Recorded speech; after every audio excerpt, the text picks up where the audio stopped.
Hello everyone. आज हम जो बात करने वाले हैं वो है किरचॉफ लॉ। और इसने दो रूल दिए थे जो काफ़ी इम्पोर्टेंट हैं, इलेक्ट्रिसिटी से हैं। ठीक है, तो इसमें हम सबसे पहले हम समझेंगे दोनों रूल्स को कि इनकी जो डेफिनेशन है वो किस तरीके की है, उसके बाद में इनको एक्सप्लेन करें।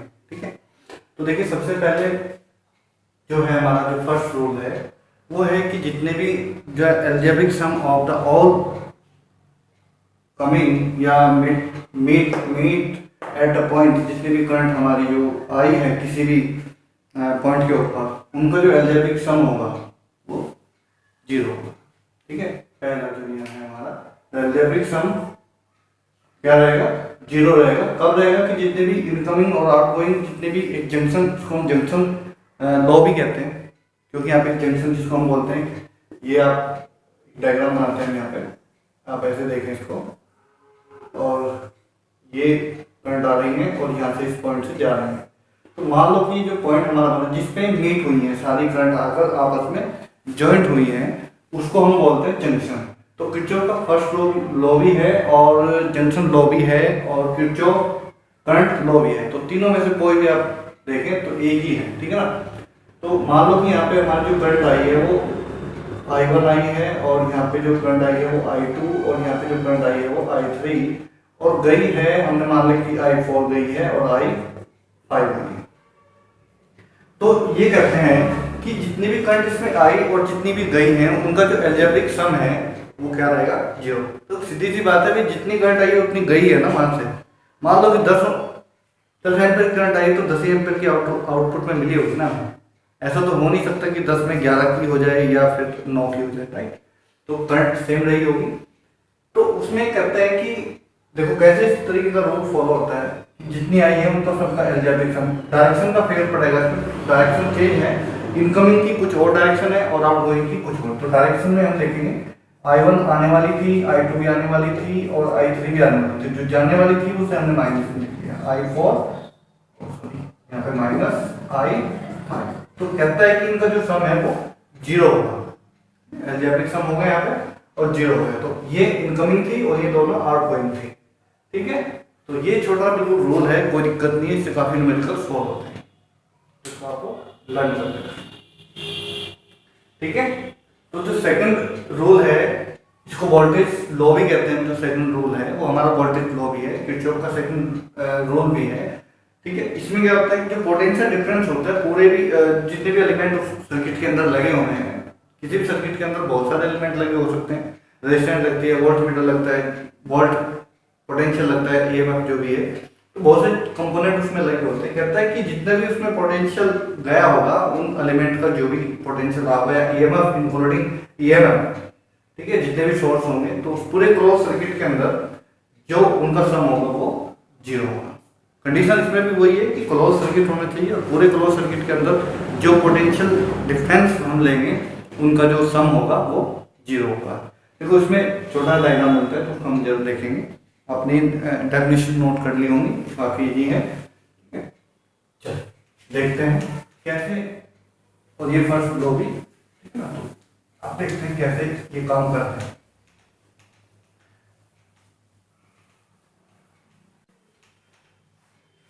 सबसे ज्यादा जो इम्पोर्टेंट है वो सेकंड लो। ऐसे तो फर्स्ट लो भी इम्पोर्टेंट है। सपोज करो कि यहाँ पर एक बैटरी ले ली, ठीक है, और ये किसी यहाँ पे एक रेजिस्टेंस हमने लगा दी और एक यहाँ पे ये अपोजिट करके लगा देते हैं, फिर से वैसे रख के छोटा, और यहाँ पे ऐसे है इसमें, और एक हमने यहाँ पे कहीं पे भी लगा सकते हैं, कोई दिक्कत। देखिए कैसे भी इसमें आप इसको जोड़ दें, ठीक है। तो इसमें ये हमने जोड़ दिया और इसमें इस तरीके से हमें रखना है, और यहाँ पे माइनस ही है, ये माइनस है, ये प्लस और ये भी प्लस। तो यहाँ पे हमारी कई है इस तरीके से, और यहाँ पे इस तरीके से देखूंगी, ठीक है। ये कुछ इस तरीके का डायग्राम। तो हमने सिर्फ डायरेक्शन कही है। यहाँ पे मान लो कि यहाँ पे I1 और यहाँ पे I2, यहाँ पे I3, ठीक है। और ये हो गया हमारा EMF, ठीक है। और दूसरी जो चीज़ें मुझे ध्यान रखने की है वो है EMF हो गया, इसका भी ये भी EMF हो गया। और ठीक है, ये इसको R1 कहते हैं, इसको हम R2 कहते हैं और इसको हम R3। ये हमारा सर्किट है, ठीक है। अब इससे पहले, इसको अप्लाई करने से पहले हमें जो साइन कन्वेंशन है उसको देखना पड़ेगा। तो साइन कन्वेंशन देखते हैं।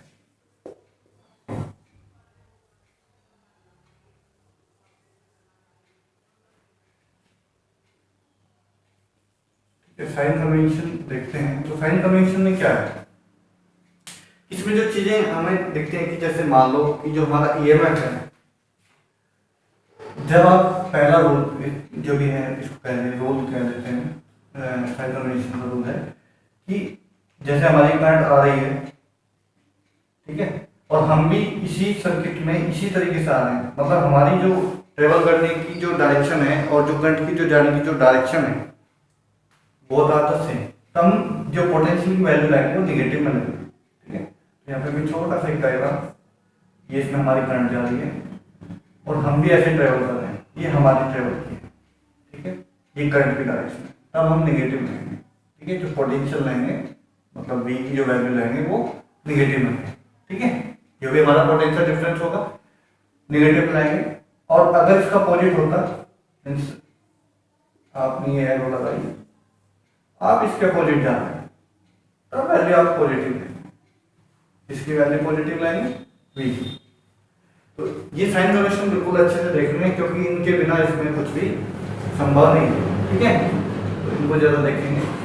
और रूल नंबर 3, ये तो था रेजिस्टेंस के लिए। अगर रेजिस्टेंस में हम सेम डायरेक्शन में जा रहे हैं तो निगेटिव लेना है, अपोजिट डायरेक्शन में जा रहे हैं करंट की तो क्या लेना है, पॉजिटिव लेना है।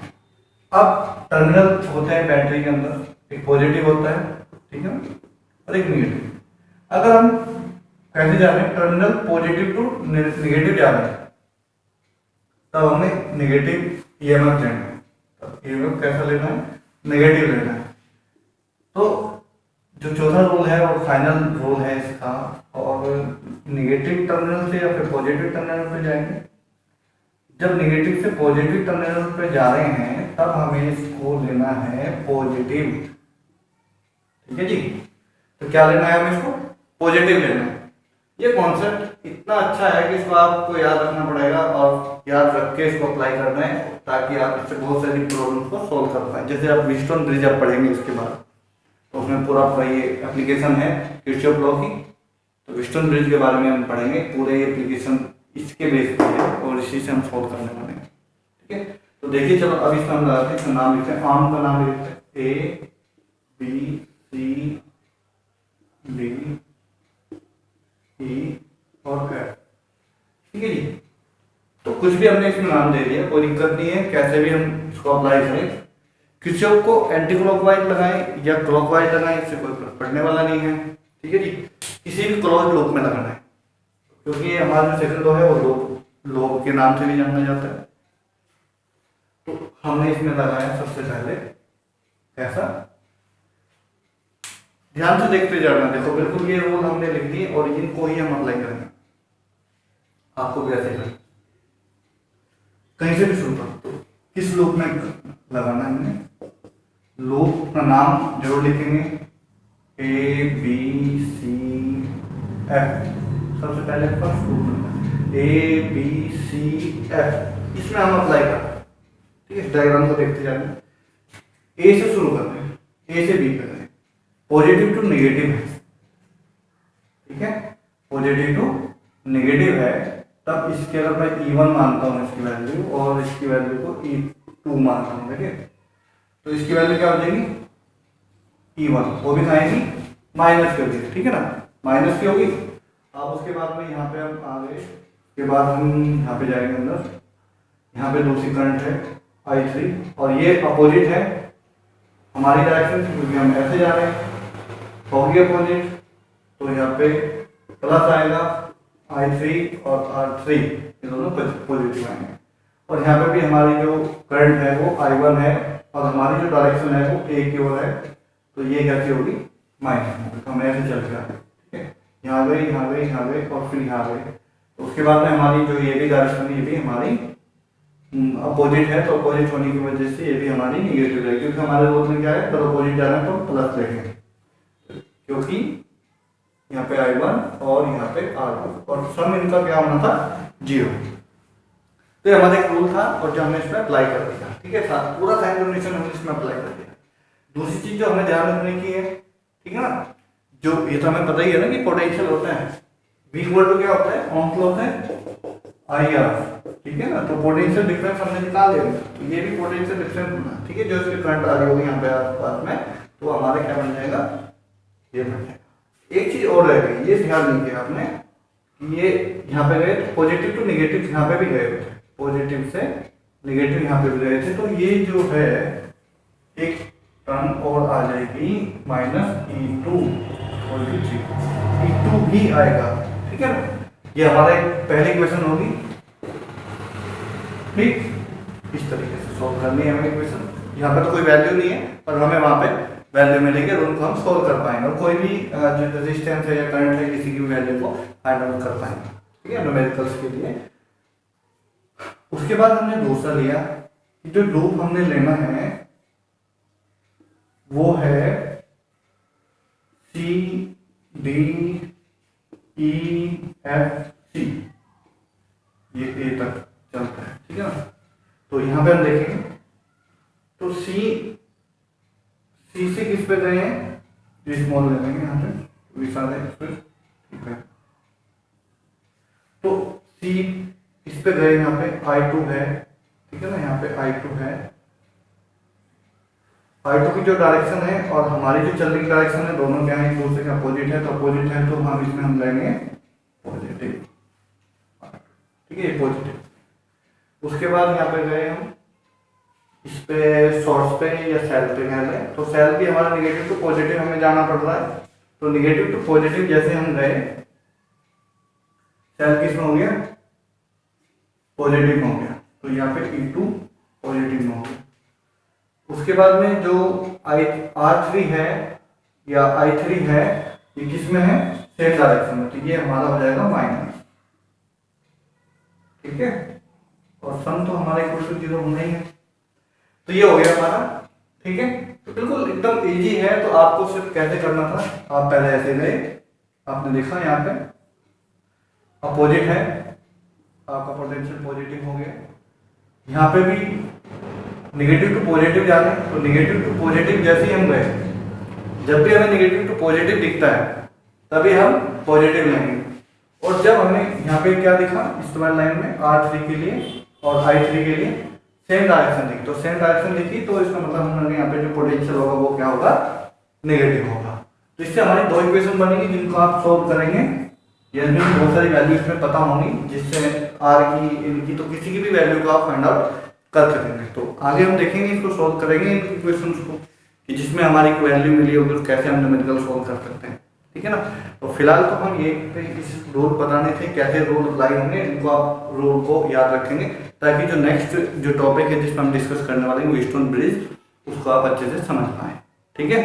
अगर आपको नॉलेज कुछ भी अच्छी लगी हो, कुछ भी आपको अच्छा लगा हो इसमें से, तो आप हमारे इस चैनल को लाइक, सब्सक्राइब और कमेंट जरूर करें, शेयर भी करें साथ में, तभी ये चैनल आगे बढ़ेगा, ठीक है ना। Okay, thank you for watching, bye.